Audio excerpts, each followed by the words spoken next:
All right. Good afternoon. Okay. Could you state your name, please? Don Nestor, And where are you from, Don? originally from a little town called Pickens, West Virginia. Okay. And what brought you to Buckhannon? Worked in an accounting firm that had an office in Clarksburg, which is a little beyond Buckhannon. Okay. I had an office here in Buckhannon also, and an opportunity came up to come back here and work in the office Yeah. in Buckhannon. I've been with that firm 45 years now. So, Yeah. yeah. Okay. Okay. And how did you get involved with the Rotary Club of Buckhannon?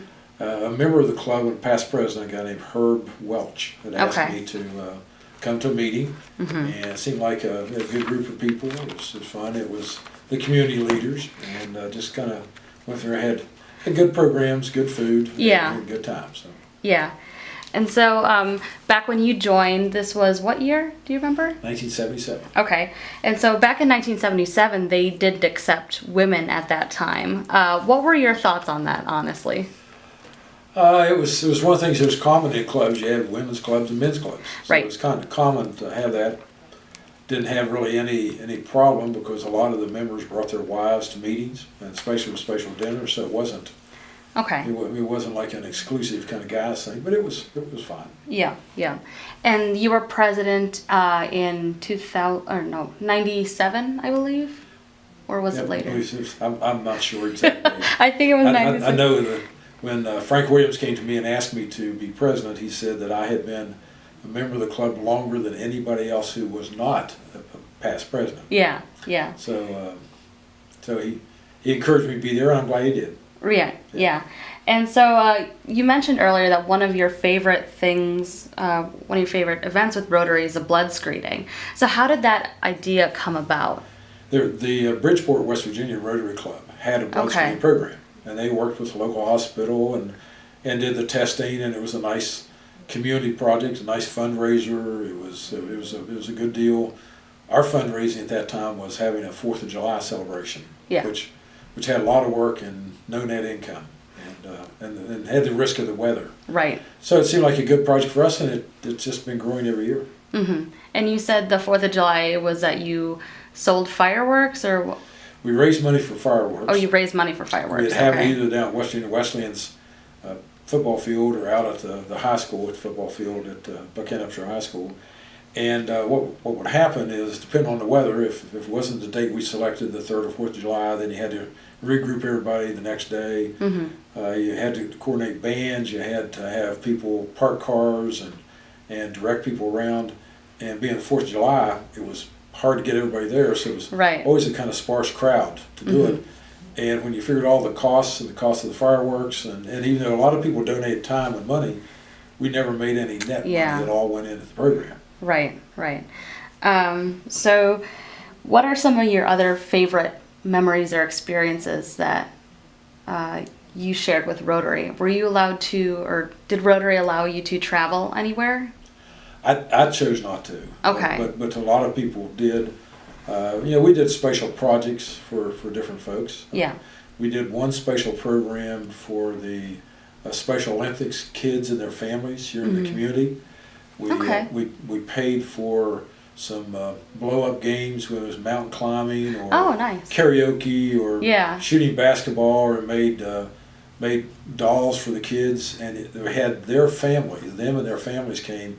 Where a lot of times when those folks were out participating in the same kind of thing, they were not the emphasis Okay. of what was there. They weren't excluded, but they Right. just didn't have the exclusive use of it. Mm-hmm. And this was a great program. Have Rotarians came and assisted with the games and the kids. It was just a nice recognition of a need for the Special Olympics kids and their families. Yeah, and this was here in Buckhannon? Here in or? Buckhannon, we did down West Virginia Wesleyan. Oh, okay. What year was that?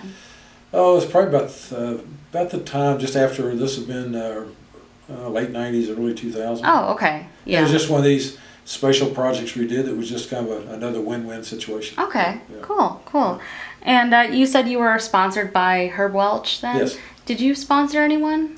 I haven't. I've Okay. asked people to come, but I was the official Yeah. sponsor. But Herb was one of these guys who was the editor of the Republican Delta newspaper, Okay.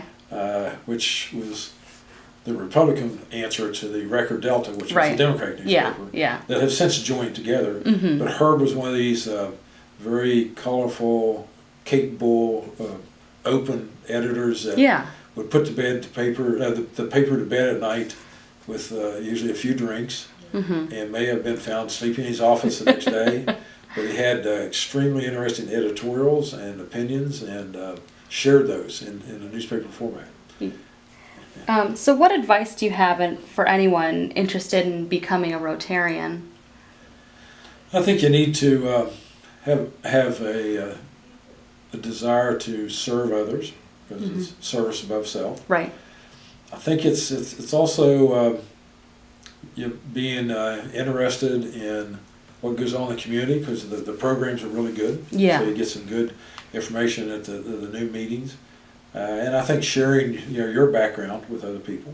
Absolutely. So I think it's someone who wants to do something like that to get involved and make a difference. And I think we've talked about that in the fundraising with the blood screening.